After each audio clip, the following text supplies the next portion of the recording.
Taiwan. Taiwan dito, Taiwan. Maulap dito kasi malapit sa probinsya yung pinsan ko. So, bale 12 station. Bago ko makarating doon. Pero doon ako sa pang 11.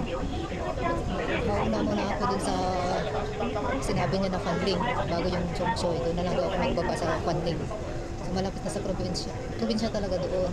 Kaya ganyan, oh. Mababa yung ulap dito, guys. Kowloon Tro Light Middle School. Yan. Ang ganda. Kasi maraming ano dito, oh. Malapit sa bundok.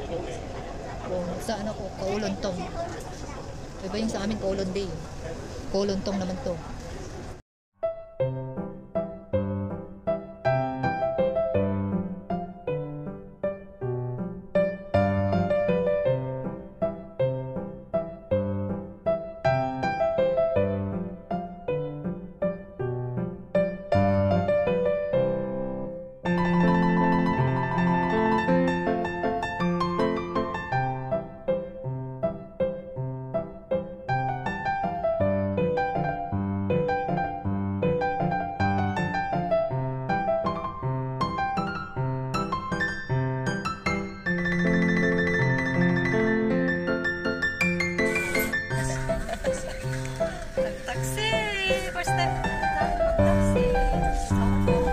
Inulat ko na dyan.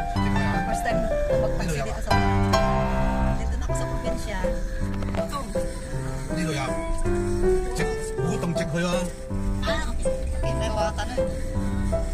Hindi nakabitin. Utang yun. Ni Manong mo sila dyan. Dali dyan. Pero ako na dyan lagi. Hindi drive na ni Manong. Shuttle bus.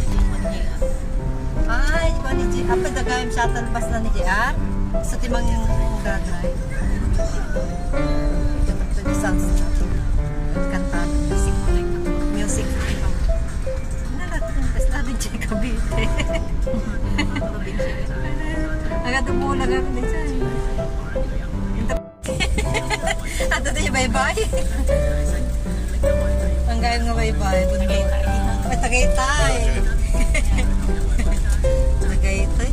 Tagaytay ng Hong Kong. Lasas Domingo. Tagaytay ng Hong Kong. Paikot-ikot. May festival pala dito. Dito na ako sa bahay ng pinsan ko. Naantay ko lang siya bumalik kasi pinasok niya yung gamit niya sa bahay nila. Isang compound pala ito. Ayan, may lumabas. Ilihis ko yung video ko. Naantay ko siya dito kasi lalabas din siya mamamalengke tapos saka na kami maglakad-lakad tapos uwi na rin ako. Ano na, 3:40 na pala. 3:37. So, umuulan kasi dito kasi nasa probinsya sila. Ewan ko lang sa amin kasi sabi ng kasama ko kanina mainit daw doon sa Kowloon Bay. Eh pumunta ako dito sa sa bahay ng amo ng dito siya nagtatrabaho yung pinsan ko. Bago lang siya dito sa amo niya pero 12 years na siya dito sa ibang sa next station na ito ng MTR. So ito umuulan, probinsya parang nasa Cavite ka lang. So maraming puno, so kasi mga bahay ganito, hindi siya yung katulad sa amin na building. Ito bahay talaga sa compound talaga, mga apartment.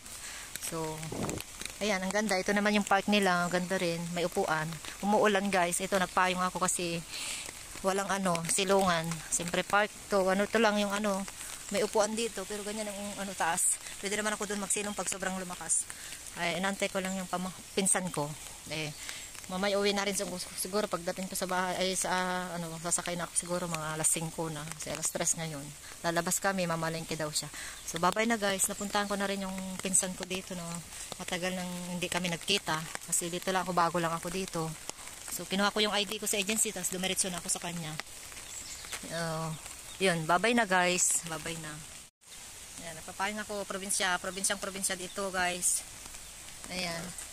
Probinsya, ang ganda oh. Parang nasa Cavite ako. Sa Tagaytay. Ang daming mga puno diyan oh. May mga puno doon. So, wait ko yung ito, bigyan niya tong bag. May yan, may gulong. Ayan, may gulong siya maganda. Binigyan niya ako ng bag. Kasi kinuha namin yung papackets niya. dun sa boarding na kasamahan niya. At nag-taxi kami. Tapos, dito na kami. Nag-bus kami nung una, tapos nag-taxi papunta dito sa kanila kasi yung malaking bag niya kasi. Ayan na siya, parating na siguro. So, bye-bye na guys. Bye-bye na.